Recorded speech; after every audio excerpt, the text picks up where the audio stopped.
All right, let's get into it. Today, we're talking about one of the wildest stories in modern sports, the incredible rise and the absolutely spectacular fall of England's cricket revolution, a little something called Bazball.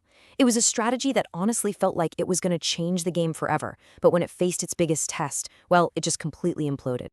I mean, just listen to this. This was supposed to be England's triumphant tour of Australia. Instead, it was a bloodbath. As the commentary team said, they were destroyed. The Bazball strategy, this unstoppable force that had steamrolled some of the world's best teams, was left in absolute tatters. And that right there is the big mystery we're unpacking today.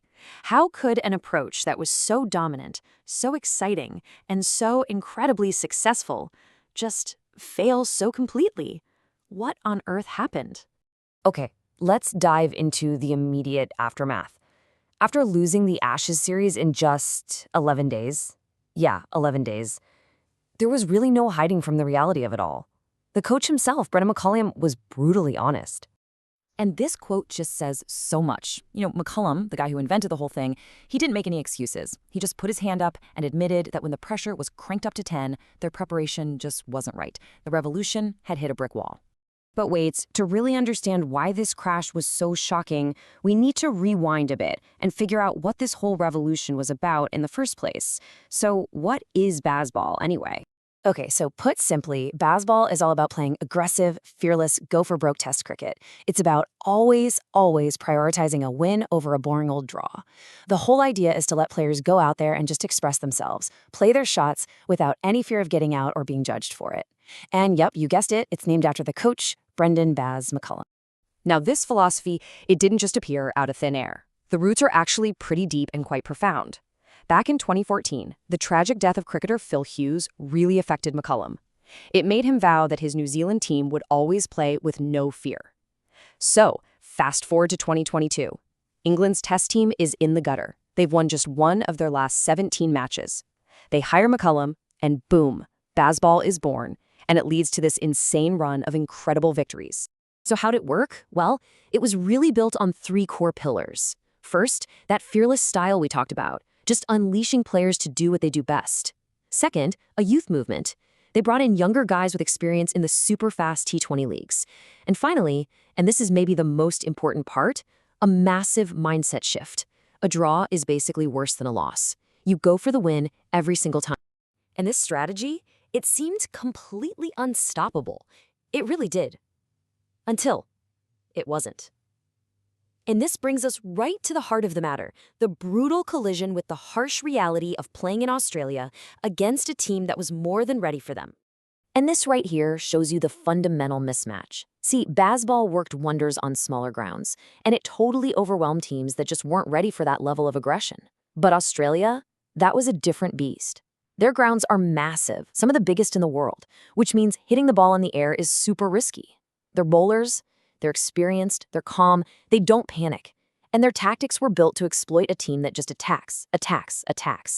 And this quote from the Aussie bowler Mitchell Starc just hits the nail on the head. He basically said they laughed about comments on their age because that experience is what made them so calm. It was the perfect antidote to England's youthful fire. They'd seen it all before, and they just did not blink. But hey, it wasn't just about mentality. The numbers tell a story too. If you look at this data from a tour of India, which has similarly tough conditions, you see something interesting. England was hitting a boundary, a 4 or a 6 every 7 runs. Now compare that to a successful New Zealand team there. They hit 1 every 10 runs. And that matters, because it shows New Zealand adapted. They ran more, they took fewer risks. England, they just kept trying to smash their way out of trouble, and it really cost them.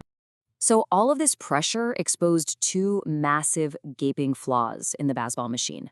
Number one, tactical inflexibility, a stubborn refusal to adapt their boundary-first plan. And number two, a neglected bowling attack. They were so obsessed with the batting that they kind of forgot you still need bowlers who can take 20 wickets to actually win a test match. So where does all this leave Bazball? Was it a genuine revolution that just hit a snag? Or was it, well, just reckless? Let's try and figure out what the future holds for this whole idea. Which brings us to the big one, the question on everyone's mind after a collapse like that.